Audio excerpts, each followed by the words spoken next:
What's up, everyone? I'm JaVonni Brustow, and this is the Media Mogul News Hour. I am here today with Mr. Isaac Smith. A normal, non-confrontational person. He ran for office in D.C., and I don't think that anyone, no one took a notice. I'm kidding. Isaac Smith ran for Advisory and Neighborhood Commission in D.C.'s Ward 8, which was likely, or the most unlikely place for a candidate to run, and had quite an experience in doing so. So Isaac, thanks for coming on. How are you doing? Absolute pleasure being here. Thank you for having me. Yes, you're welcome. And first, I have to say, now I don't think that I ever had a chance to hear a stump speech from you for office. Tell me what it is that you were running on. Well, so I moved to Anacostia because, I already had friends living there. I could move in. I could get a good deal on rent. That's what brought me to the neighborhood originally. And when I moved in, I actually really liked it. It had this small town feel that you don't get in a lot of DC. A lot of DC sort of feels like an airport, right? People just come in and they go out. But, as somebody who grew up in a more small town environment, I liked the fact that, neighbors knew each other. You had a lot of families. You had a lot of older people. You had a lot of the old women hanging out on their front porches, keeping an eye on everybody's business. And, I grew up with that and I appreciated that. But, as COVID started, things took a hard turn for the worse. I remember that, we didn't have a lot of businesses to begin with. We were always a food desert, but a lot of our businesses were closing. There were a lot more people doing drugs. I remember that there was a woman who overdosed in front of a convenience store, and I called 911, and I waited 20 minutes for an ambulance. And there's a fire station, a 5-minute walk away. So, something's going on there. Either we don't have enough units or we're not running them properly. And when I was calling the city government to try to get answers, I couldn't even get a voicemail at the mayor's office. She didn't answer emails. I couldn't talk to an assistant. And so I said, look, you've got houses falling apart. You got crime going up. You got people overdosing everywhere. You got businesses shutting down. You got power lines that are unsafe. Just the whole neighborhood is being neglected and it's falling apart. And with COVID-19 especially, frankly, the city's response to that was just to stomp on everybody's neck. And that drove a lot of people into poverty. And I said, if I can't even get on the phone and talk to an assistant to try to get some answers, I'm going to get their attention. I'm going to make sure that over at City Hall, they're going to know that there's somebody here in Southeast that wants answers and is going to make sure he gets them. And so that's what I did. Okay. And so you had mentioned about coming to Anacostia because of the small town feel. Which is interesting because one of my first thoughts, and I guess, a lot of people who are wondering why a Republican coming to the city, when choosing a neighborhood to live, some might think that, you might have chosen Crestwood, 16th Street, things of that nature, how Anacostia, but that does make sense. And you were talking about the businesses that were there, just a few that were around. I mean, for one, to say that that's your first choice of a place to live, and how I remember, I think in 2012, I think that France had some type of notice that they sent out of places not to go to when visiting DC, and imagine having an international headline for people saying, do not go to Anacostia, whatever. Well, that's the French. We all know how easily intimidated they are. I'd like to think that as an American, I'm made of tougher stuff than that. Yes. And so how long has it been that you've been in Anacostia now? So I've been living there full time since September of 2019. Okay. And before that, just kind of, I've always had ties to the area, and I've been visiting a lot. Like I said, my dear friend Suzanne Monk, she and her husband were renting the house that I rent from. Mm-hmm. And they had selected the neighborhood again precisely for that sort of small town cozy feel. And when they were like, "Hey, we got a spare room, would you like to rent it?" I said, "That sounds good." And that's what brought me to the area, and I liked it for the same reasons they did. I'm also just going to say this: I really can't stand the people downtown. I cannot stand the lattes and the laptops and the skinny jeans. It's not where I'm from. I wear steel-toed shoes and cargo pants, right? I got calluses on my hands. That's the type of life I live. That's the type of work I do. I don't fit in downtown DC, and so it's a much nicer feel in Southeast. And if people had only taken the chance speak to you, then that these things would make some sense as far as both why you live there, why why you chose to run for office. I said in the pre-show that I spent most of my adult life, practically all of it. I didn't live in DC. I was on the DC line. I was at Branch and Southern Avenue. 3 sides of that building is DC. And most of my time was downtown. I literally never spent any time, I think, in my neighborhood prior to my friends running for office in 2011. I didn't even know that Anacostia was around the corner from me. I had a strong argument with someone. He said that Anacostia is like in your back door. I said, no, it's not. And he said, yes, it is. It's right over there. And I had never spent any time there to know that I could just go and walk, a few blocks to Good Hope Road. Never knew that. But beautiful neighborhood. I say it's my, one of my favorite places. It's good to see someone who is, trying to do something about the community. And for you, you did it pretty quickly, just a little over a year in being in the neighborhood. And I know some people had some things to say about that. You've got to tell us about this experience in the community response to your candidacy. Yeah, so I will tell you this: there's a lot of anxiety in Southeast, and a lot of it does have a racial angle to it. Gentrification is a major issue in Washington, D.C. The city policy is to arrange the economy, particularly the real estate market and the subsidies they give and the projects they approve, towards people who might move to the city, but not working in the interest of people who live in the city.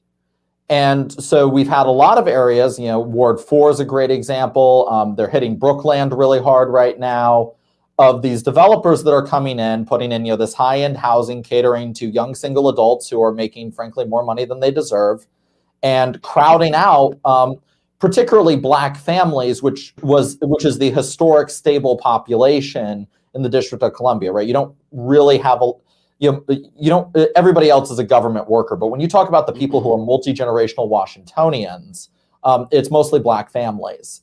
And Anacostia is next on the chopping block. I want to make that very clear. There's a lot of development coming in. There is more development that is scheduled for that part of DC than anywhere else in the city. And a lot of people are worried about rent going up. They're worried about the cost of living going up. They're worried about the culture changing and not being able to really recognize the neighborhood they've lived in, many of them for generations. And so as a, sort of, clean-cut middle-class white person moving in, I looked like that. That was the image a lot of people had. Yeah. That was a little off-putting. Admittedly, the fact that I did just run for office, right? I got there and, only a few months later was filing my paperwork. A lot of people, I think, were rightfully skeptical that whenever you get somebody who moves in and suddenly runs for office, that person does deserve a little bit of extra scrutiny because their intentions are not necessarily clear. And obviously their knowledge of the neighborhood is not there. Now, my solution for that was I said, okay, I don't have the knowledge of the neighborhood. I just know what I'm seeing. I just know what I think is unacceptable and what needs to change. But I'm going to get that knowledge. And so, I got out there and, had a clipboard and would go and knock on people's doors, introduce myself, hand them a flyer. It had a phone number that, you could reach me at.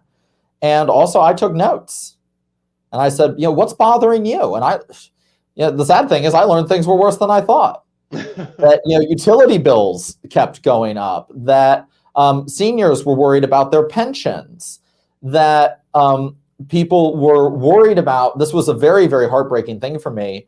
many individuals expressed a concern that if they made too much money, they would lose their homes, right? Because there's a lot of public housing in that area. Mm-hmm. And the nice lady who's my letter carrier, she said that she feels like she's being punished for doing the right thing, that she's working hard, she's got a good job, she's staying clean, she's not letting a stranger get her pregnant, right? She's she's making the decisions that we would want people to make in order to live happy, fulfilled, successful lives. And she told me that she feels like she's being punished, that there's so much aid available for people who pick up drug habits, for people who, have 4 different kids by 5 different dads. And, that those are the people that the city is giving the help to and is encouraging that sort of behavior. And like, for instance, obviously, if you make too much money, you lose your housing voucher and you can't make up the difference, which means you can't afford to live in DC anymore. And so just briefly, the same thing happens at a little bit of a higher scale with more of the middle class, because there's a ton of tax credit properties in the city where, those are income based as well. Generally, somewhere around like one person can't make over 47,000, like 2 people can't make over 50. And I think one example is whatever is directly across from Anacostia Station, those apartments next to the townhouses and condos. So there's a lot of that as well, just at a higher tier. Yeah, no, there really is. And it's like, there with a lot of people. Well, and I'm going to tell you this, like, there's lots of ways to make money in DC. I make okay money doing what I do. And I've got other sources of income. I'm hustling. I'm trying to get rich. I was poor for a while when I first moved out of my parents' house. I was for a while. I was living in a country house in Virginia, and it was the middle of the summer, and I wasn't running the AC because I couldn't afford it, and that sucks. And I never want to do it again. So good motivation. Right, and it's like, and I'd like to be able to own a business at some point. I'd like to have more money to give to philanthropic causes. I'd love to, there's lots of things I'd like to do, but and there's a lot of people who want to do them in Southeast, but they feel like if they try to improve their own condition, that the city will punish them. And how can you expect real progress? As much as they're screaming about, racial equality and, equity and trying to bring people, all up to the same level, how can you expect anybody to live better than their parents did and to have their children live better than they did if they believe that they are going to be punished for being successful? I don't disagree. You're absolutely right.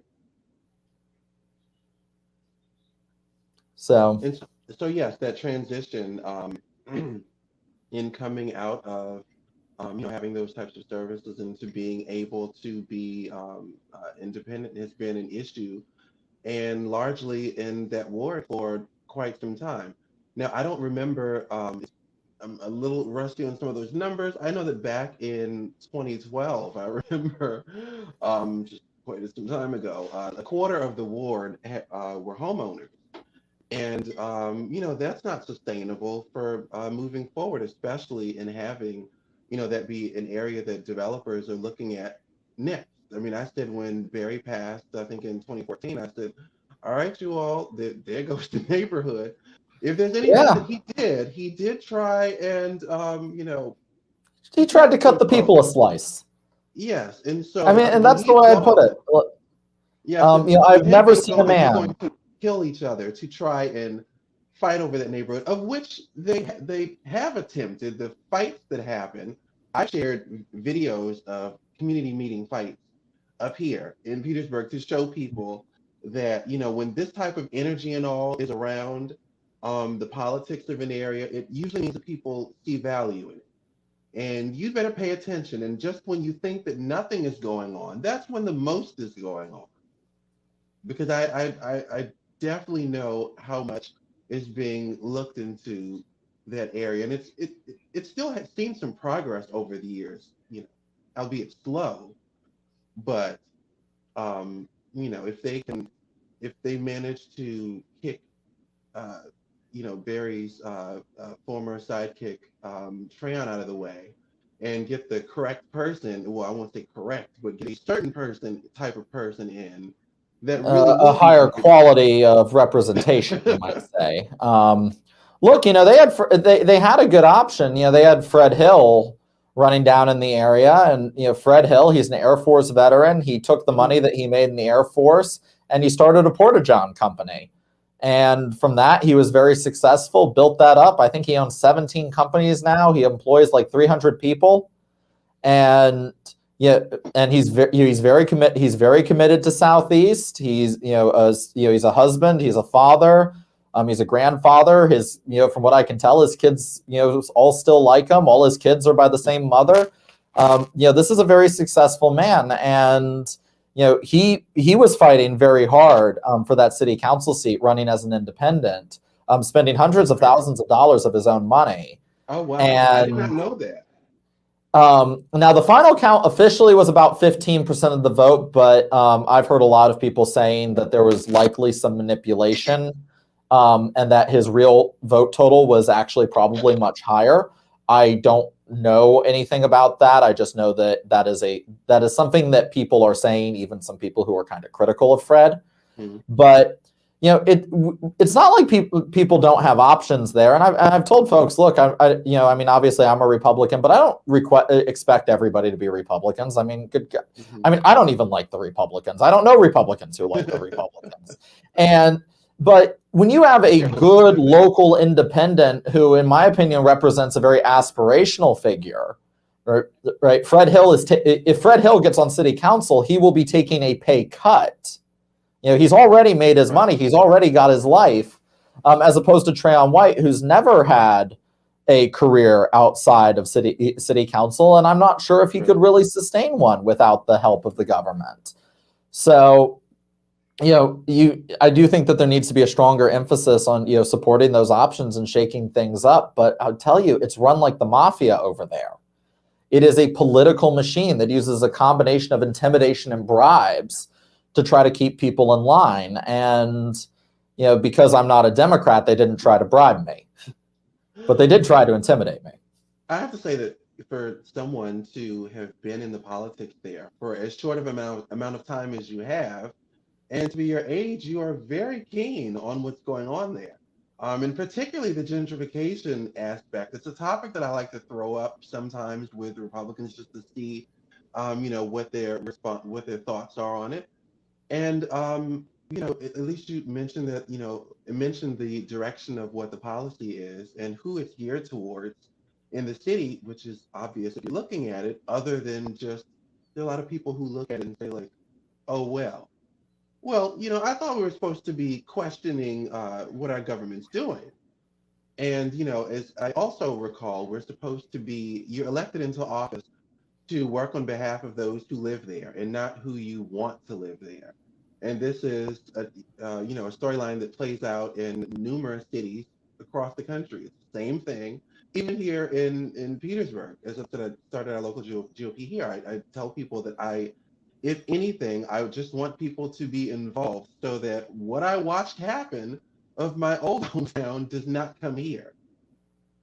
And the things that these elected officials, particularly the council members, these promises, things like, telling people, well, we're building this for you. This is why we're putting all of this money into it. How many times have we seen that? I mean, it wasn't Ward 8 that this happened. Well, it was some of Ward 8. You can go back to history and look at the entirety of Southwest DC was bulldozed in the mid 20th century. And they were told the same thing back then, that, what's going to be put up is going to be for you. And there are people today that can either say that they were around at that time or their parents were. And, we'll talk about how, it's history repeating itself. Yeah, no, and I mean, it always does. And I'm going to point out that our last couple of mayoral elections, Muriel Bowser defeated Vincent Gray running on a east of the river populist platform and, promising not to, be so cozy with the developers and promising to pump the brakes on that. She won the primary, And of course, immediately the developers got her on the payroll, and she actually is going harder than he ever did. But Gray primaried out Fenty in the exact same way, and he also flipped in the exact same way. I think part of it is, one, obviously there's a lot of money, there's a lot of power, and they're able to keep a lot of these people in line using it. But another thing is that we're not very introspective these days. And we're not able to articulate what a successful economic model for a city looks like. That it's a lot of, well, GDP is up, tax revenue is up, there's more money, so the city must be doing well.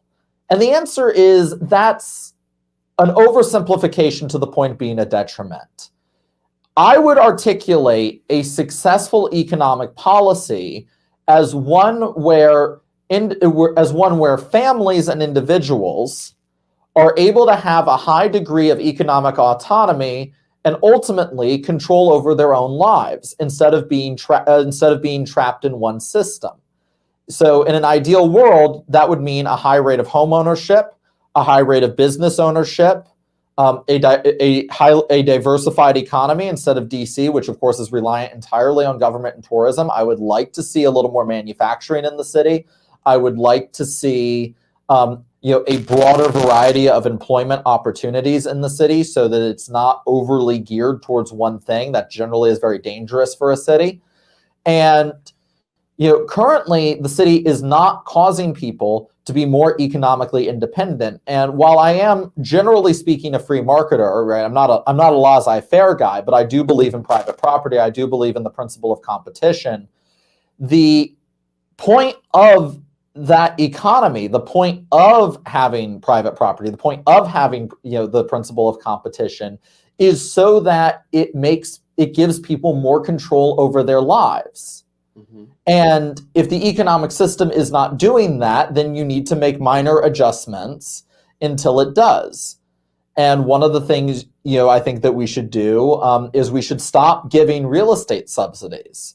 The District of Columbia is one of the most valuable real estate markets in this country. We do not have a problem finding investors. It is not difficult for us to get people to come into town to do business. I say this all the time. Even the worst sides of the city, it makes absolutely no sense. I remember when the corner of Minnesota and Benning Road, that was given away for $1. And even though this was, I just feel like I'm just making myself seem old every time I say something that was 10 years ago. Almost that long ago. And we were saying that, this corridor has been growing. There are so many people, for those who are actually involved in the community, who we know would love to have space, who would love to have a building. But to get through DC's regulatory process, is another thing. I think that the Anacostia Theater, when it moved, it took 3 elected officials to do so. And I remember all of this publicized. It took the council member of Ward 6, council member of Ward 8, and the mayor. Now imagine the people who don't have that. Or open a restaurant. I think that part of the issue is that there's a formula for parking. Look, I've thought about opening a hookah lounge, right? I love hookah. Mm-hmm. Right? I would love to have a hookah lounge, nice chill place, everybody get together, hang out, we'll have a grand old time. I'd love to open a bar. I'd love to open a nightclub. I love entertaining. I love the service industry. That's what I did before I was in emergency medicine. Mm-hmm. Do I want to open it in DC? Because I'm looking at that risk-benefit analysis and I'm like, I can open up like right on the border in PG County for a hell of a lot cheaper and a hell of a lot less of a headache. And, for whatever loss I make in location, I'll probably make that up in other costs that have been cut. And, I'm committed to Southeast. I'm committed to DC. With my job, with my profession, I can get a job in any city in America. I could go to Baltimore. I could go to New York. I could go to Atlanta. I could go to St. Louis, right? Wherever I wanted to go, I could go. I chose to come to Washington, D.C. That's where I decided that I wanted to live. And it hurts me that, as I want to do something else in the city, right? Like I said, maybe open up a club.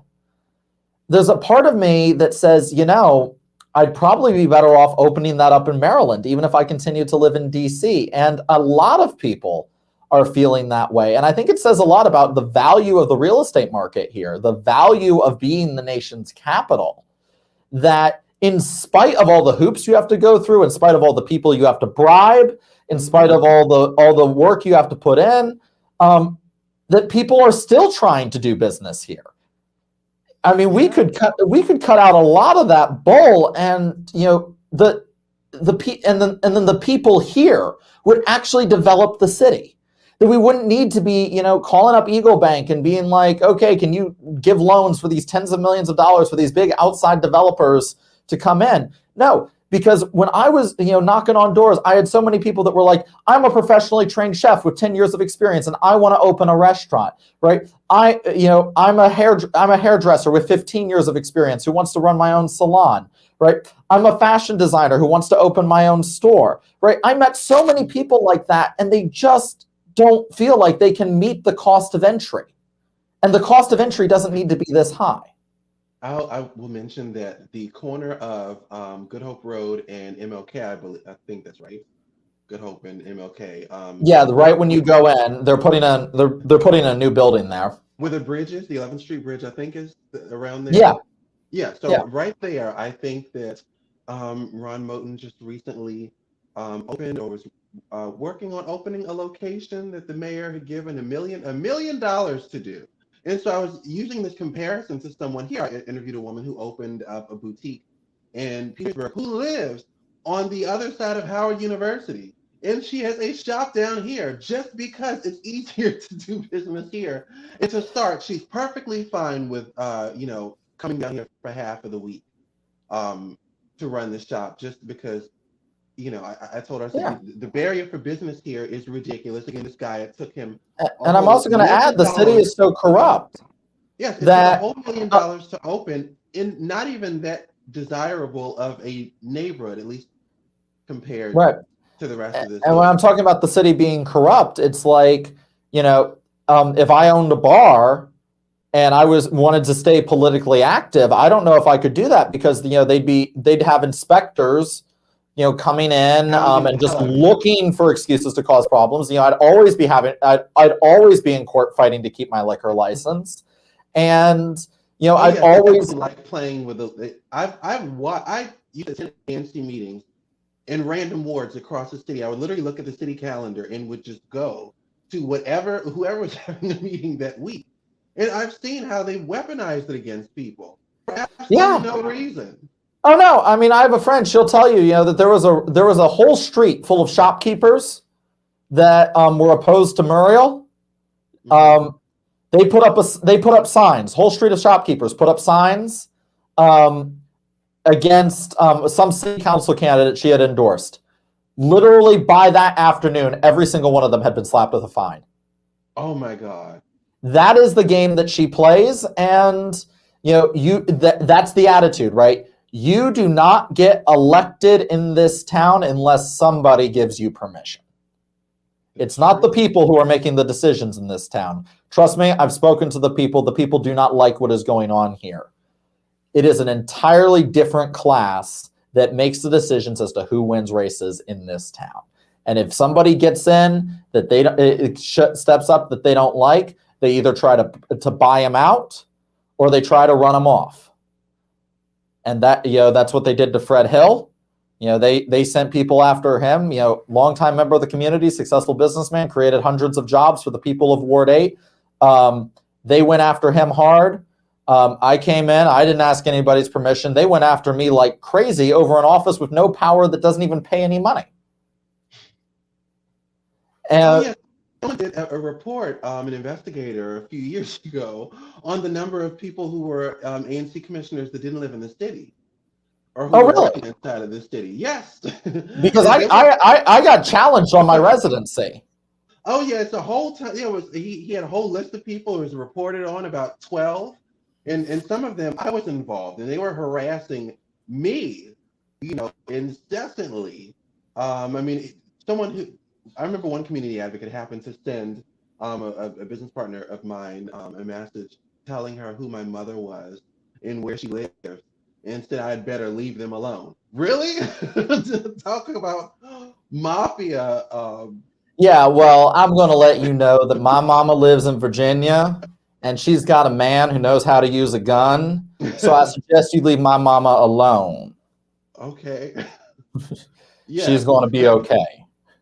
And you mentioned about again those number of restaurants that were around, what it takes to have one open. I'm not sure if you're aware of the story of the background of Uniontown Restaurant when that was open.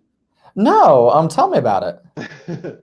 Darn it, they let you run and no one told you about this? Nobody told me. They told me about go-go music and mambo sauce, which now I put on every sandwich I have. Not to my horn, but there are people who do like add me to the list of people to talk to about things that are happening in the ward, because I literally study all these things. When I came around, what I did, being new, I attended everything and spoke to everyone just to get an idea of what's happening, similar to what I'm doing in Petersburg here. But there was a restaurant, Uniontown, across from Big Chair Coffee. It's been a few things. I don't know what it is now. But that's got to be all on MLK, right? Because that's where the Big Chair is. Right. So this was the building directly across the street, at the corner. It has a door like in the corner of the building. Mm-hmm. And this was the restaurant Uniontown. It's a beautiful restaurant. I remember when it opened, and I had met with, I think, the owner for something, and all of a sudden there was a report of the FBI had followed an 18-wheeler from Texas to I didn't meet the owner. I think I met the manager. Had followed an 18-wheeler from from Texas to her office in Fort Washington, and they confiscated 70 pounds of cocaine and 4 duffel bags of about $1 million of cash.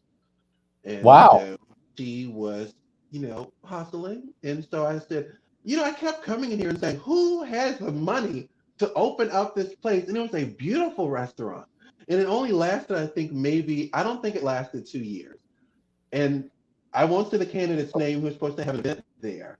And I remember I immediately was texting around. I said, he'd better cancel that event in that restaurant, or I'm going to count them all as co-conspirators. Honestly, what he should have done is he should have held that event in that restaurant, put a little bit of the fairy dust in the food, and everybody would have voted for him. But yes, that is, it's just part of the stories of doing business. In that ward, aside from the non-paid elected officials who have reported that they've had their headlights broken out by other ANC commissioners. And so one has to think, what on earth is there to a non-paid elected seat that people there's the keys to the kingdom. To go through all of this, to be in the seat. Well, which I'm sure you've encountered. Yeah, well, I'll put a little bit of commentary on that. One thing is, we were talking about Southern culture in the pre-show, and one thing and a lot of that tradition, you find this, among Black people as much as you do among whites, is that politics in the South is not generally policy driven; it's very personality driven. And that's how you had a state like Georgia that was somehow able to elect Lester Maddox and Jimmy Carter within a year, right? And it's I haven't heard that name in a while. Yeah. The fun fact about Lester Maddox, he actually still holds the record for the largest number of Black appointments by any Georgia governor. But the point is that it's very personality based, right? That's why you have a lot of the politicians down there. They tend to be very charismatic. They tend to be great speakers. They tend to be very friendly. They're always on the road, as opposed to the more buttoned down types you find up in Massachusetts. And so conflicts between candidates, it's not seen as competing ideas. It's seen as competing people, and that makes it personal. The other thing is that the ANC is a stepping stone for city appointments and city council. So when the local committee is getting together and they're looking to see who is a political asset to me, right? Who is somebody who can deliver the goods? They're looking at those ANC seats. And bringing to why it was so nasty against me, right? I mentioned that, I saw the issues as I did.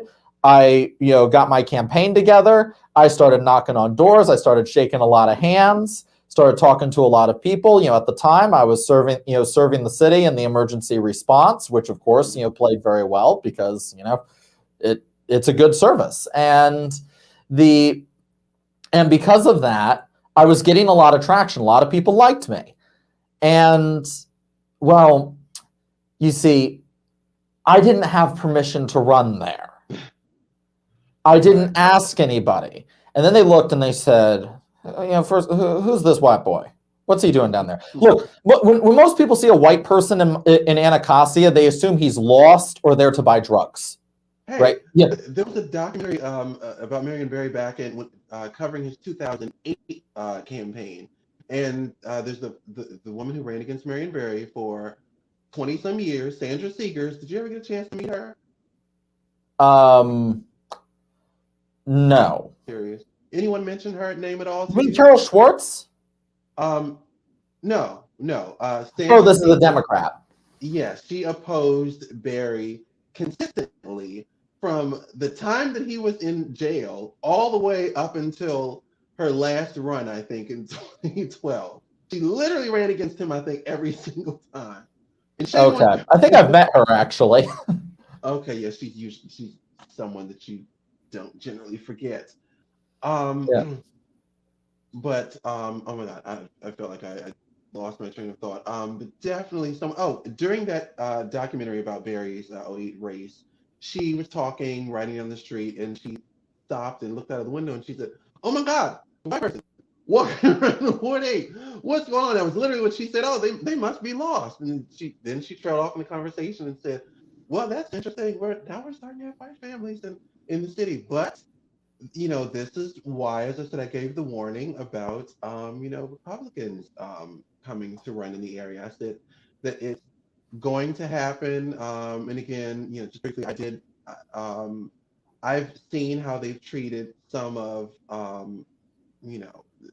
some of the white neighbors. I mean, there is the entrenched political group of people who control things, and and they do their bullying. I see a lot of what I can tell you stories. Some sense of hazing.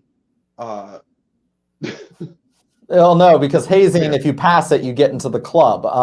I'm never allowed in this club, and honestly, I don't know if I want to be part of that club. But there was a woman named Greta Fuhler. She's a former ANC commissioner. She's one of those people that's kind of off and on it. Sometimes she wins, sometimes she loses. Yeah. And she's got it's like the same 250 people who vote for her every single time, and she wins if she has a sufficiently divided field. Right. But the point is, she didn't like me. She didn't like that I was running. Also, I had heard some things about her and commented on that. She wasn't running at the time, but I had commented on some things she had been accused of, and basically stated that I believed them. One of which, of course, is that she harasses people who she doesn't like. That she shows up at their houses, that she calls them at odd hours, that she calls city inspectors and sends them to people's houses. And by the way, the reason I'm telling people this is because when I was knocking on doors, her name came up a lot, and more than one person was like, yeah, don't piss off Greta. She'll send inspectors to your house. And needless to say, I made this comment on a podcast. Somebody got a hold of it, put it in the Ward 8 Facebook group. I run into Greta on the street, and she starts screaming at me hysterically. And she says, "Don't you ever say anything about me ever again, or I'm going to report you to the FBI." And I just said, "Really? For what? First off, I actually know quite a bit about defamation law. I'm half Jewish. I was basically born a paralegal. And she's screaming at me, and she literally was going around the neighborhood pulling my signs out of people's yards and chucking them in the trash can. This is the level of childishness that is indicative of the area. And And, I mean, Ayanna Ford, that was one of my opponents, another very unpleasant person, who just kind of struts around and acts entitled and makes a lot of demands on people. And, so this is, I mean, this is like the game that people play over there, but it's all about, who you have backing you. Now, Robin McKinney, who won the race, and Robin and I get along just fine now. Robin, I think she's I think she's a sweet lady. She's a little older, a little more mature.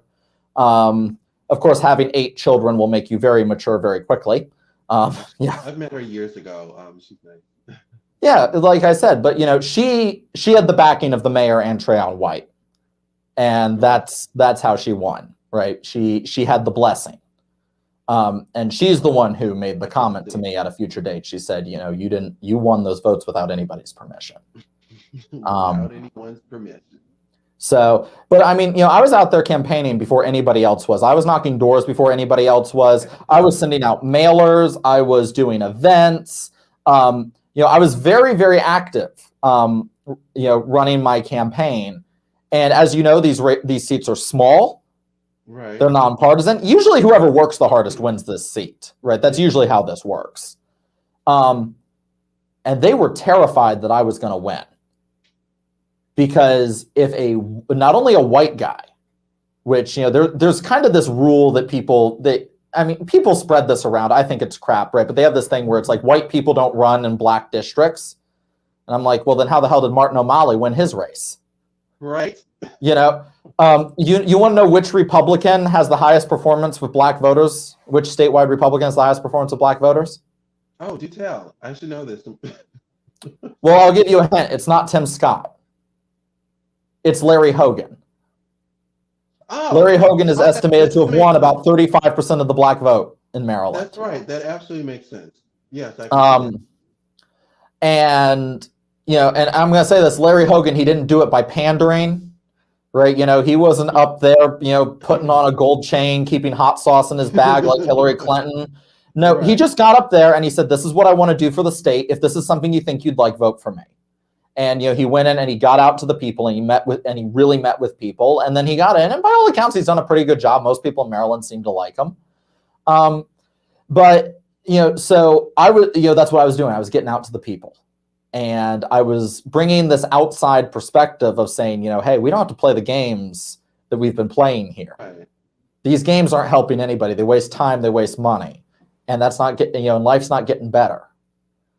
And that was getting a lot of traction.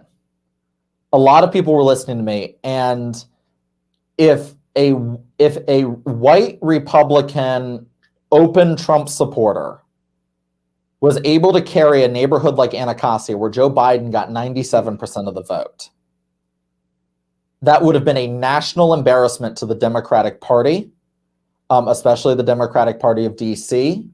It would have also kicked off a wave of Republican candidates running in those inner city spots, because it would have sent a message that you can do it. The only thing keeping people away is that they're scared. Right. But if somebody wins that, right? I mean, you have the balls and the guts to go and do it. Right. Yeah. If somebody wins that, then it turns out that you can win that you're not wasting your time. And that means that suddenly they would be facing far more vigorous campaigns in places like New York, Boston, Philadelphia, and Atlanta, which is not, which is not an area the Democratic Party wants to be defending its turf. The Democratic Party is in the habit of just assuming the black vote.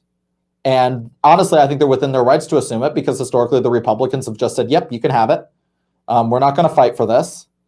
And assuming the inner cities. And that means that they can concentrate their efforts on those swing areas, like the suburbs and among, blue collar union voters who have proven to be, critical swing votes. Mm-hmm. But when you look at what they've done for these areas, when you look at what they've done for the people, I don't think they can run on their record. I don't think so. I mean, a lot of this, for example, when I had my start in that neighborhood, the gentrification was a lot newer. A lot of what was happening in some of these bigger cities, really kicked off in like the mid 2000s. And so you could lie about what was going on.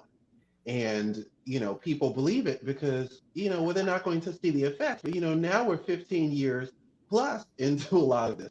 And people have seen this, and they've seen this, this cycle go on for so long that I do think that at this particular point in time, they know, they know what's up, they know what the game plan is, and they're open to talking to someone else because you have the same people who've been around for this entire time period who have been claiming to do, all of these things.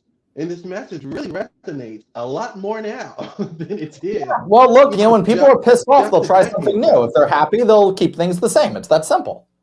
And we were saying, it was a similar message of what was, we were saying, back a decade ago. But again, all of this was new. These neighborhoods were just turning around. Like, as you mentioned, Muriel Bowser and her part in displacing families. One issue that I have with that is this type of circular logic of creating problems and fixing them. You decide to drop Except they don't fix them, right? They create the problem and they just leave it. Or try to address it. You create a problem and then you create a solution to fix it. You put $1 billion stadium in a neighborhood, and then you turn around and you have, I think, $250 million a year spent on affordable housing to balance that out, because you've obviously, created a market that wasn't there. Pushing people out in one area. And then the mayor turns around and says she wants to put like 2 or 3 more stadiums in the city. Well, that's only going to make that worse. You see this correlation here. Why are you doing this?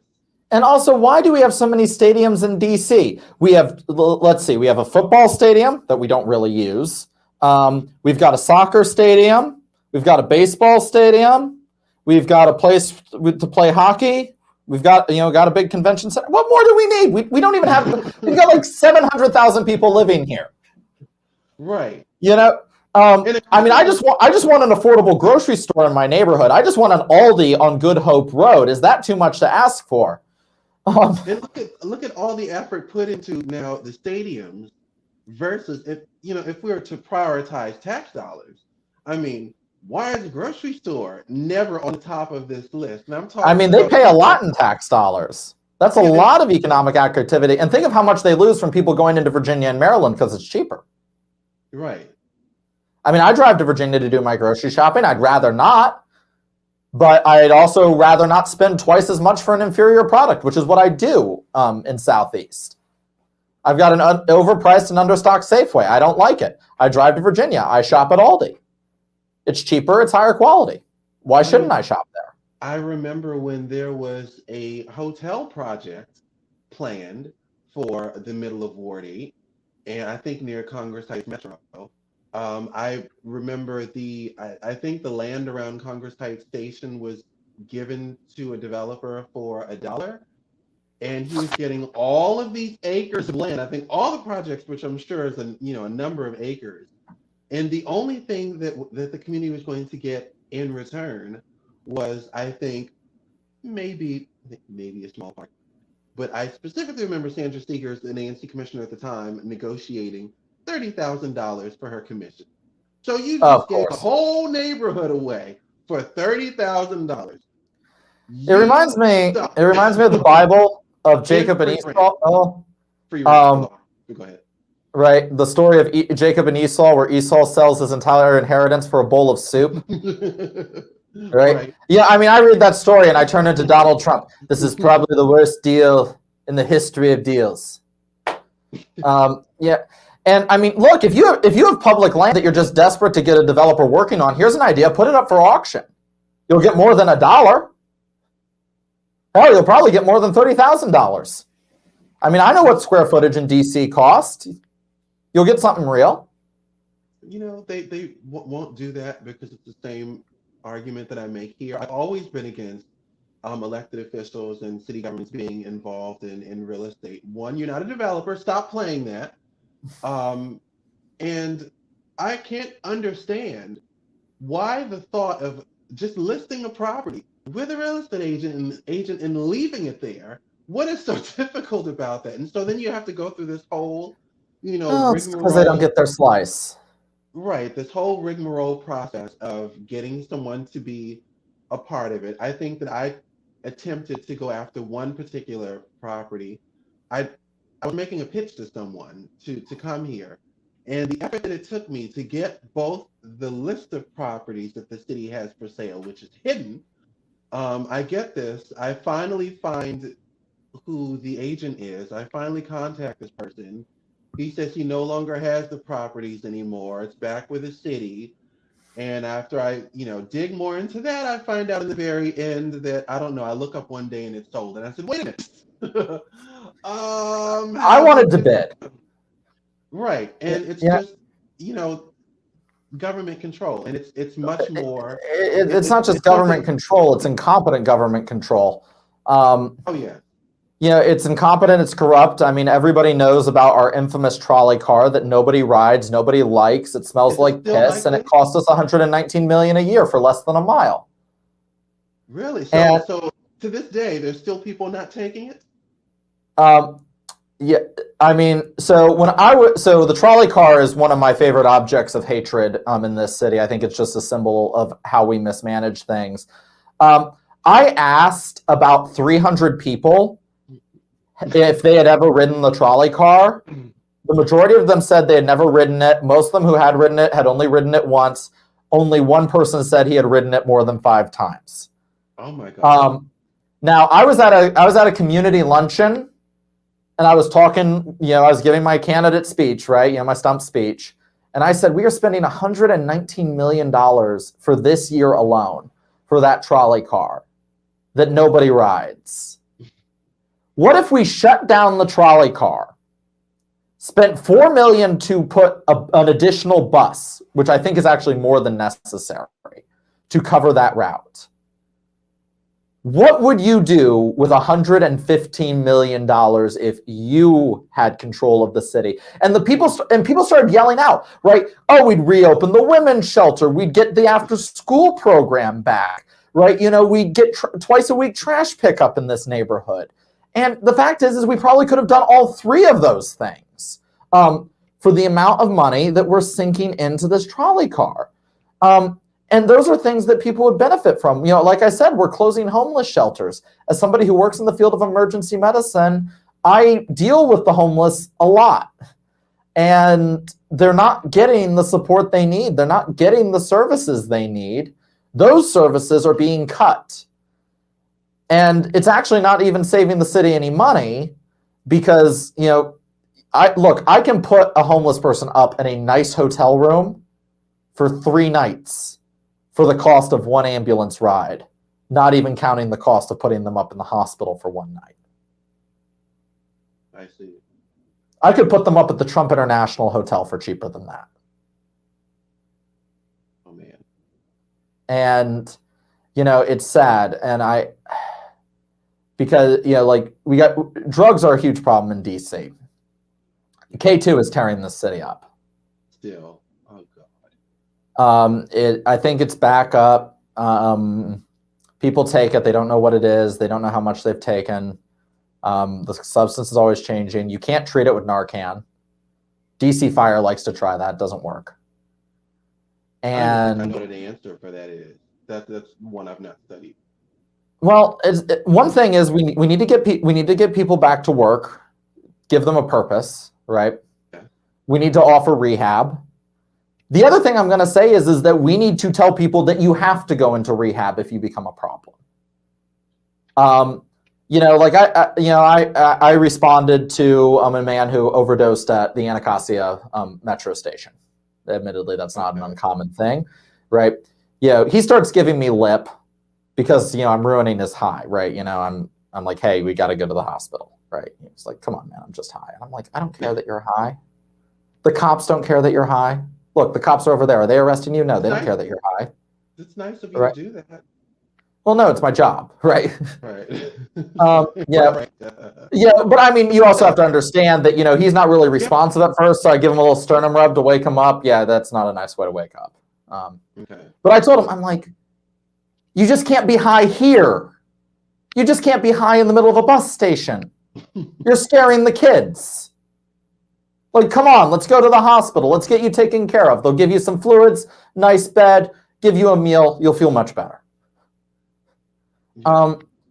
PCP, also huge in this city. And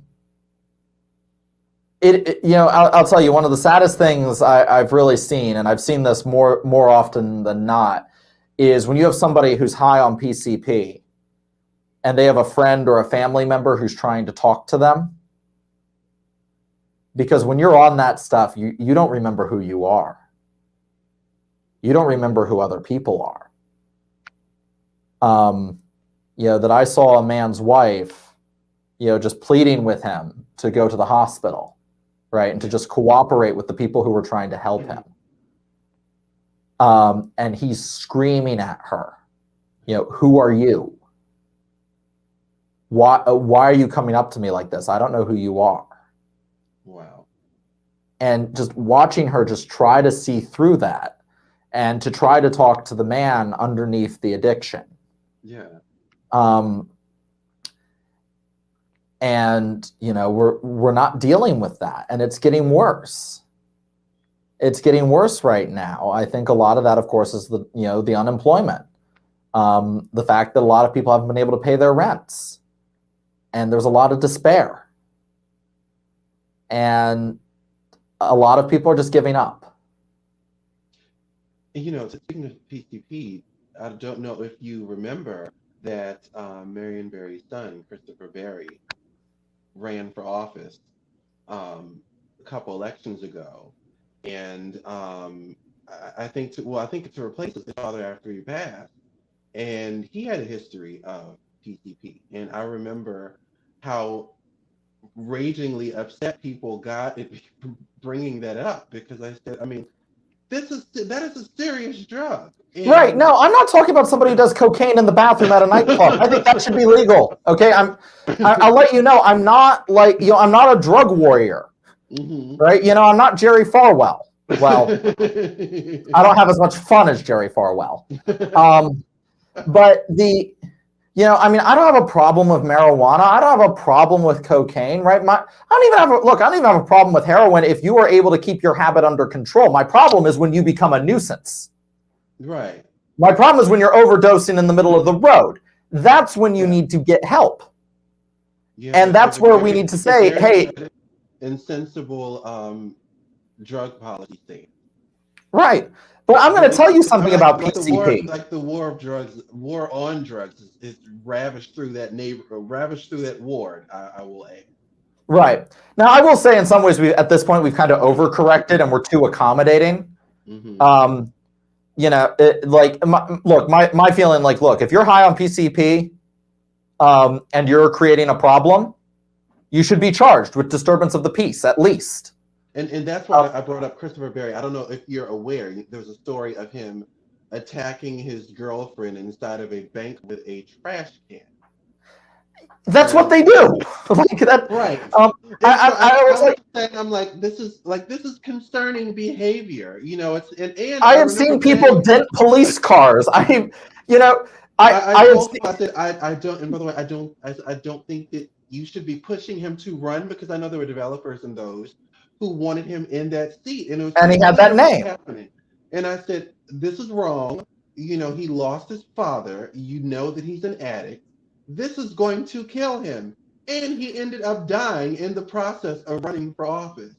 Right. With this PCP addiction. It's like, I don't know why we got to treat people like this. Obviously he should not have been running for office. He should have been getting help. Obviously, I will say that help needed to start with him. He needed to want it. I don't know if he did. I've never met him. I'm not very familiar with this story. But, the first road to recovery is the addict has to want it. Yes. And I've told this, when I picked up patients, who tell me, look, I can't keep doing this. And I say, all right, when the doctor comes to speak with you, tell them, hey, I need to go into rehab. I need a caseworker. Right, I need a social worker, and they will make sure that you are connected to all of those services. And then whatever your social worker tells you to do, you do it. Right, whatever the rehab program tells you to do it. What matters is that you do it. Right. And they'll have support for you. They'll have people for you to call. If there's medications that are used, they'll offer those. but you have to do it. And nobody can force anybody to get better. They have to want to. Right. And but when I'm talking about PCP, it's like, you'll have people, they'll be high on that stuff. They'll think they'll break down the door of somebody's home thinking it's theirs. And they'll be in a whole nother quadrant of the city. Yeah, it's like, where do you live? Oh, no, that's in Baltimore. Oh my God. Yeah. And so I mean, we're not taking good care of our people. I mean, PCP is a frightening drug. I don't know why anybody does it. I have never looked at somebody high on PCP and said, that looks like fun. I want what he's having. I can say that about other drugs, even ones that I haven't tried. I've seen people high on shrooms. They look like they're having the time of their life. Never tried shrooms. Don't know if I will, but they look like they're having the time of their life. People who are on PCP look like they're trying out for The Exorcist. But yeah, I guess, but sort of bringing it back to the race, right? Bringing it back to Southeast. I was talking about the type of campaign I was running, very grassroots, very, very, very tangible, right?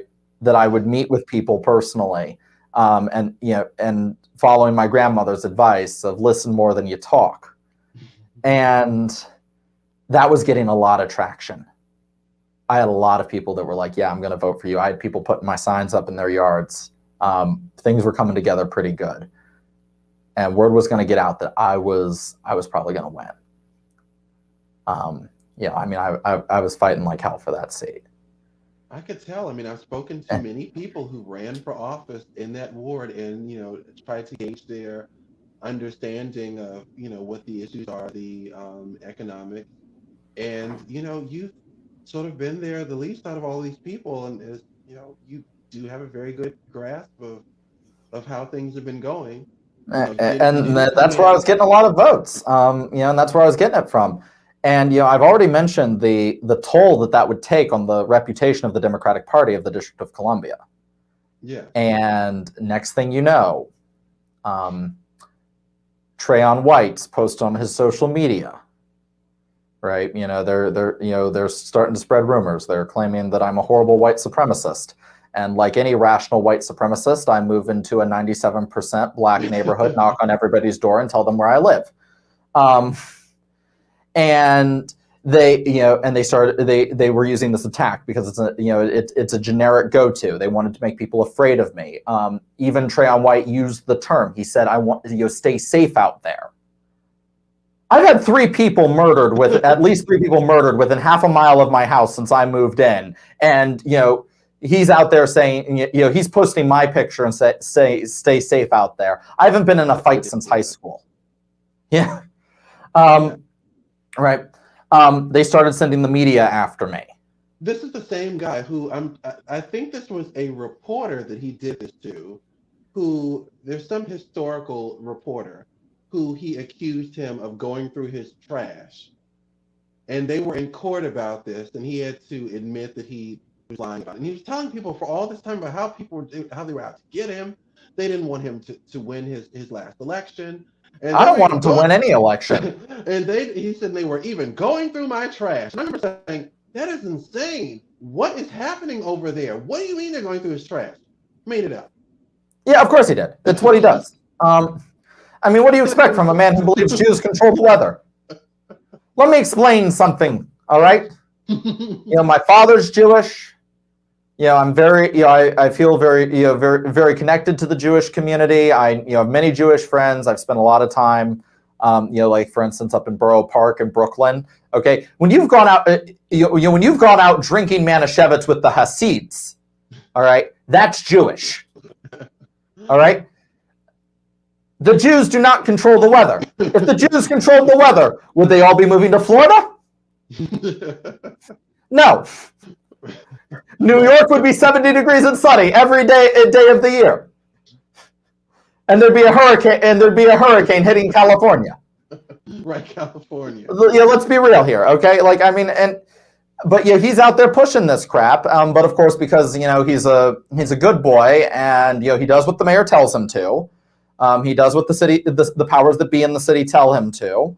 A great example of this is he skipped the hospital vote. There was going to be a vote on moving a trauma center into Southeast DC. The controversy was whether it was going to be a level 3 trauma center or a level 2 trauma center. Okay. I'm going to point something out about a level 2 trauma center. All right. That's one that can take gunshot wounds. Mm-hmm. Where are people getting shot? Mostly in Southeast. Where are the trauma centers? Mostly in Northwest. So it's absolutely critical that we get a high-end trauma center for Southeast. It would save lives. It'd be very good for the city. It would cut ambulance transport times down substantially. And he missed the vote. Is it common for people to go to GW for gunshot wounds? I'm just curious. Mostly Howard. Okay. Mostly Howard. People do go to GW. They do go to Hospital Center. I could see Howard. Okay, I get it. But yeah, Howard kind of has the reputation for being the place where, you take a lot of traumas, where, Howard's the tough hospital. That's the one where all the nurses got nerves of steel. And, I like it over there. I know the staff over at Howard. They're good people. Okay. And how long has it been since, there was a trauma center in Ward 8 at some particular point, correct? That was St. Elizabeth's, I believe. I don't quite recall how long St. Elizabeth's has been closed, but it's been a while. They're talking about renovating it and opening it up brand new. We only have one hospital in Southeast, that's United Medical Center. United Medical Center is so bad that EMTs can lose their licenses for bringing pregnant women there. Really? And yeah. They're always trying to get, more funding for this. It's being built out every couple of years. For the longest, I remember when former Councilmember Tommy Wells, who I don't know what he does now, he was last, I think, over transportation, I think, in the city, a couple years ago, maybe 2016. But he was trying to close it. And I remember this was in, meeting with us, between both of us, we said that, we keep bailing this hospital out. It doesn't, what good is this doing? We could send people to GW. And I remember thinking, well, GW is having a hard time maintaining volume as it is. But what about I used to live in the vicinity of UMC and then and worked near GW. I'm pretty sure if I were having a heart attack, I'd be dead during rush hour. So I don't quite know if the ambulance bay and just the size of their ER, they have a very good ER, but they just don't have the beds, they don't have the people, and they don't have the space to expand. So GW, look, they do good work, but traffic there is already higher than I think is good. Our emergency services are really not adequate in the city. And I've pointed out that we've got one hospital in Southeast. They're absolute crap. Okay. I would not take somebody I cared about to United Medical Center.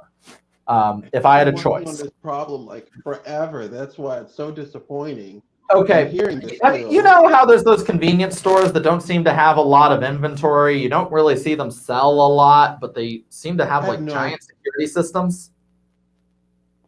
Sorry, my screen just blacked out for a second. Repeat that last statement. You know how there's those convenience stores that seem to have really, really expensive security systems but never seem to sell anything? Yes. Those are money laundering fronts, right? Oh, yes. One of my favorite things to study happens to be money laundering. And I like to go over places like that all of the time. The storefront that has the hours on the door that's never open during those hours. Yeah. Right. So is that common? What does Ward 8 look like with that?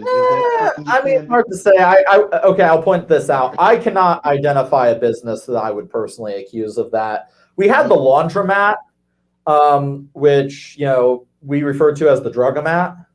Mm-hmm. On Good Hope, but they have put a fence around that finally.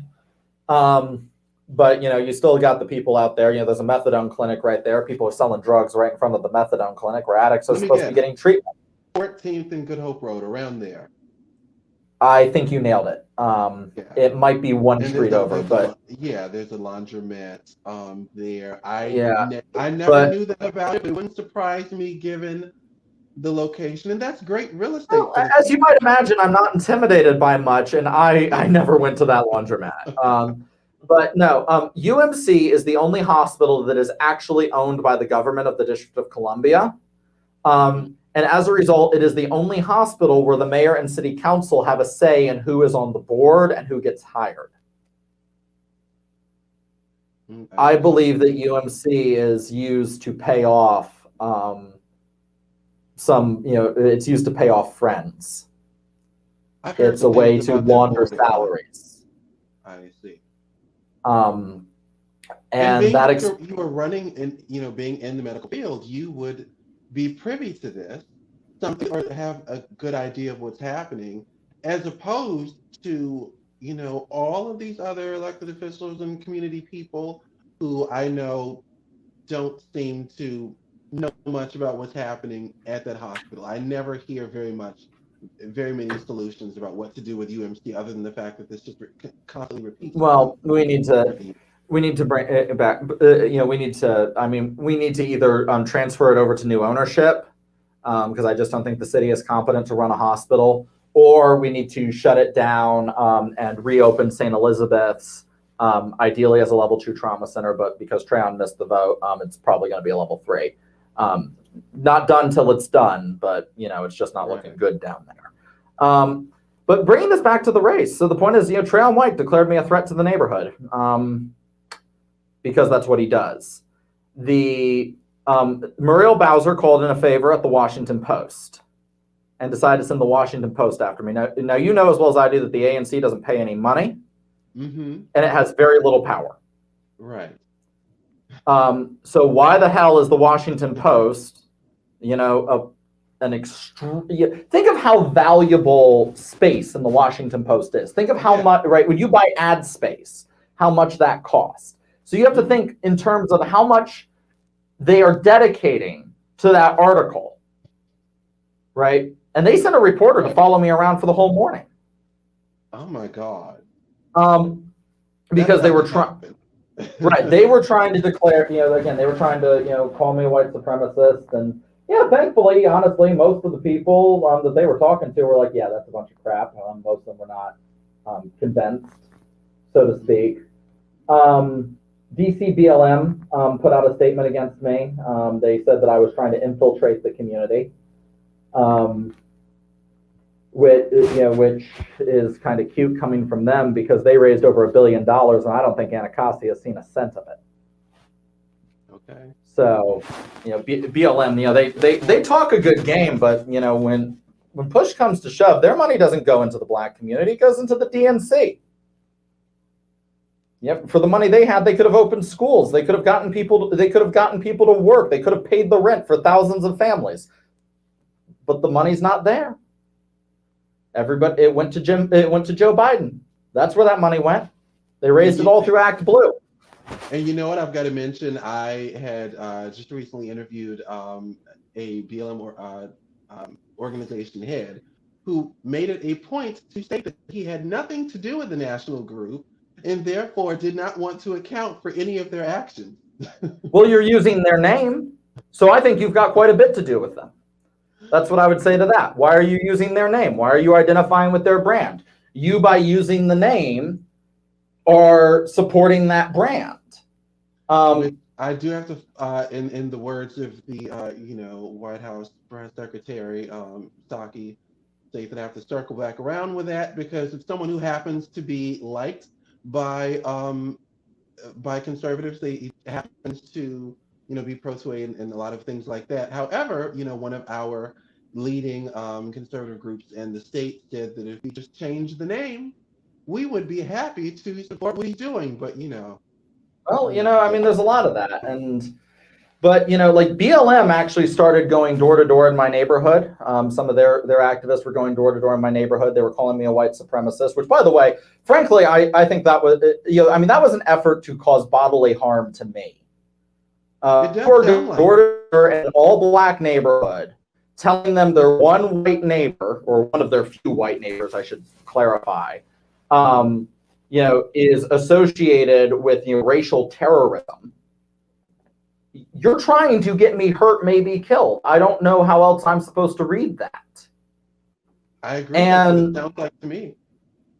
Furthermore, and this is what's really funny, on election day, right? I'm out there on the polling station, because you have to understand, heat was turned on. I called in some backup. I called up, my buddy Roussan Etienne, who grew up in the Southeast. Marion Barry got him his first job. He was working on but I learned it now. Yep. I was going to ask you how you came across him. Got it. Yeah, well, he and Suzanne are mutual friends, and she dialed in a favor. And I said, I need a new campaign manager. He was actually at the time working on Kimberly Klasich's campaign. He came over to help me out. Because I was just like, the gloves are off, right? We need to go hard. And, he was good for that. But DCBLM rented a military convoy vehicle. It's called a Deuce and a Half. It's like a giant pickup truck. Right, it's like the size of an 18. Yeah. Okay, this giant vehicle, and they put 15 big women in the back. The type of women whose ass stops shaking about 10 minutes after they do.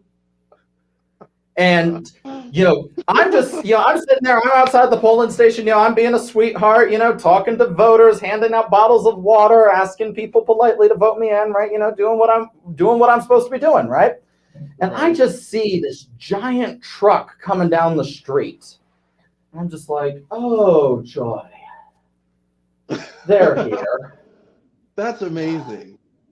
And, they pull up. Their first chant was no justice, no peace, no Nazis in Southeast. Wow. I'm Jewish, but that's okay. Funny. I'm Jewish, but okay. Yeah, how about that? Yeah, I'm not, it's funny. The jury's still out over whether or not I'm even white.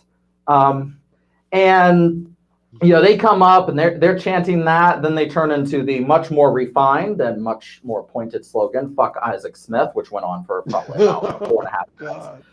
It's just me and my campaign manager out there. Like, I didn't have any other volunteers there at the time. They came in and out throughout the day. I didn't have any other supporters there at the time. I can't tell you how much I literally love election day. Like, that's the day where you get to see people, especially come from behind their computer. And I go out and make sure that I speak to everyone. This is the day of reckoning. Hey, here I am. Come see that. Yeah, and I mean, like, they got this giant convoy. They got like 10, 15 people in the back of that. They're screaming, they're twerking, they're making their, their hullabaloo. And I'm just here and I'm going, I am not getting paid for any of this. Even if I win, I'm not going to be paid for any of this. This is not worth it. You people are obnoxious. This is DC, like so much. Oh yeah, no, that's how they play. It's childish. And so much of it is performative art. Oh yeah. No, and look, I know performance art, And I'm there, me and my campaign manager, we're just standing our ground. And they leave after a few minutes. I guess they got bored. I guess they realized I wasn't going to leave. Because I'm going to tell you this, because there was a thought going through my head. Part of me, I just wanted to go, right? I didn't want to deal with that. I mean, that's just a lot of crap. I just wanted to go home. I was like, screw this.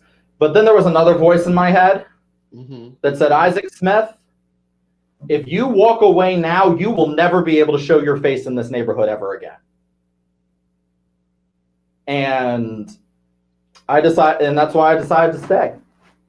Smart man. I'm not letting anybody or anything run me out of where I want to live. And you shouldn't. And I don't think anybody should. And here's the thing. If they wanted to talk to me about police brutality, I'd be happy to help. There's a legitimate problem. We have a legitimate accountability problem in the Metropolitan Police Department. I'm not going to deny that. But what can we do to fix it? Screaming through a bullhorn at some local candidate really is not going to fix that. I'm not the reason the system is what it is. Right. And, it's also really funny, right? So Ayanna Ford, like I mentioned, she was one of my electoral rivals, very, very, very unpleasant person. I saw her call you a fascist. Yes, she did. and I don't take her too seriously because I think her hair dye has soaked into her brain. But she declared that I was culturally incompetent to deal with the neighborhood. I pointed out that she was self-identified as non-binary gender fay. And I guarantee you that idea didn't originate in the hood. That's something some white woman came up with in an Ivy League school, I guarantee you.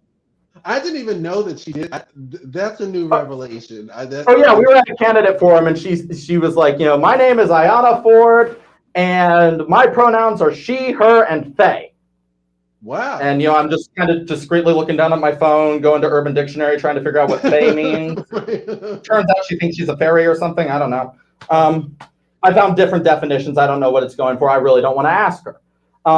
But what's funny, so I deal with the twerk wagon of hate, and I stand my ground, and I'm fine, right? I take a couple sips of water. I'm back in the game. I'm back to talking to voters, right? Life goes on. Right. She's causing shit, right? She's calling me a white supremacist. She's calling me a racist. She's calling me a fascist. Rue gets in her face, and he says, "You are a liar," and she breaks down crying. My campaign manager, by calling her a liar, which she is, made her cry in front of everybody at the polling station. She couldn't even hold it together long enough to go be alone. Oh, come on. You're going to pick a fight with someone that you're going to break down in tears? Really? Come on. And she's acting like I'm the threat here. I was putting up with crap left and right the whole day. I didn't break down crying before or after. I did what adults do. I went home, I poured myself a good glass of wine. That's what you do after a hard day. Yeah. And I do have to thank Rue. He's a good guy. He's getting ready. He's gearing up to run for state senate over in Maryland. He has my full support. I'm going to be raising some money for him. He had my back when it really mattered, and so I'm going to have his. But I believe that really the lesson to be learned, because addressing a Republican audience here, right? Mm-hmm. Yes. Is that people in the inner cities, they don't actually hate you as much as you think. And they're open to alternatives because they're sick and tired of being sick and tired of watching what little they have be taken away from them, watching the wages go down and the rent go up. People are looking for alternatives and they want to hear it. And there is a small, very, very awful class of people who have gotten very rich off of the poverty of those neighborhoods. And they've got a lot of power and they've got a lot of money. And they know that somebody else coming in is going to upset their power and upset their source of income. And they are going to fight you like hell to chase you out. They're going to send people after you. They're going to harass you. They're going to scream at you. But I would say you have to remember that the same people that were calling me a threat to the community were silent about the people being gunned down constantly in Southeast. We've had one of the worst rates for murder in 20 years. And when I said we should invest in a larger, better equipped, and better trained homicide department, so that parents and loved ones can at least have the satisfaction of knowing that the people who killed their children can be brought to justice. Silence. Crickets.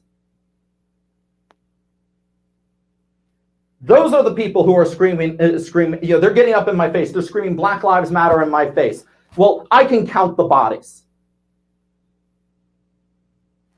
And I have not seen them do or even propose a single constructive solution to what is actually taking Black lives every day in the District of Columbia. So I'm not worried about what they call me and the games that they want to play. So I have to ask, do you intend on running for ANC again? You did say that, I don't know if it was during this show or the pre-show, that you were contemplating a larger office. Well, there's been a lot of speculation because what I was going to finish that up with, I overperformed. I got more votes than anybody thought I would. I got enough votes that Robin McKinney, the woman who won the ANC seat, was happy to talk to me afterwards.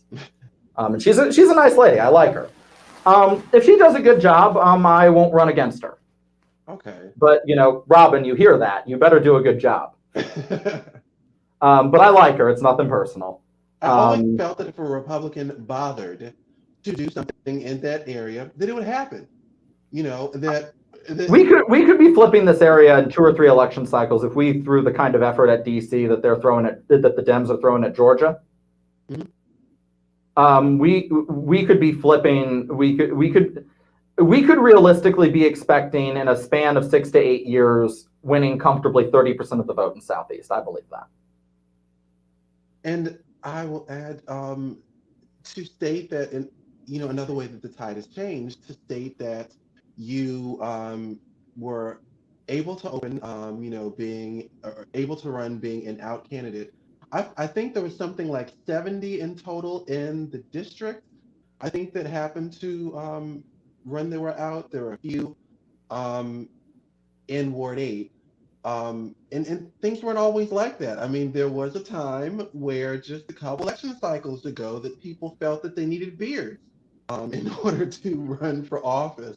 So I just wanted to say, the fact that you're able to do that and, we're open and comfortable that's good to see as well. On top of and I had a lot of people telling me that the neighborhood would have a problem. I'm like, no. Look, no black woman has a problem with a gay man unless he's trying to steal her man. Right? She doesn't care about that. And the men are like, great, less competition. Why do people think people gotta have problems? As much as I talk about the abuse that I got, it came from a very small group of people. Generally, I get along with my neighbors. And I want most people have a live and let live attitude over there. And that's what part of the reason that made me love the neighborhood. Yeah, see, it's not what people have purported the area out to be. I've heard so many reasons not to do it. So I'm not going to hold you. I'm, notorious for running over. But it was, great having a conversation with you. As I said, I really wanted to hear your side of the story. I just felt that, things weren't fair. You didn't get a fair shake in this race. I mean, it was just a complete spectacle to sit and to watch and to read about. But I said, if anything, this person deserves to have a congratulations for me for finally doing what I've said needed to happen there and forever. So thanks again. All right. Well, thank you very much for having me.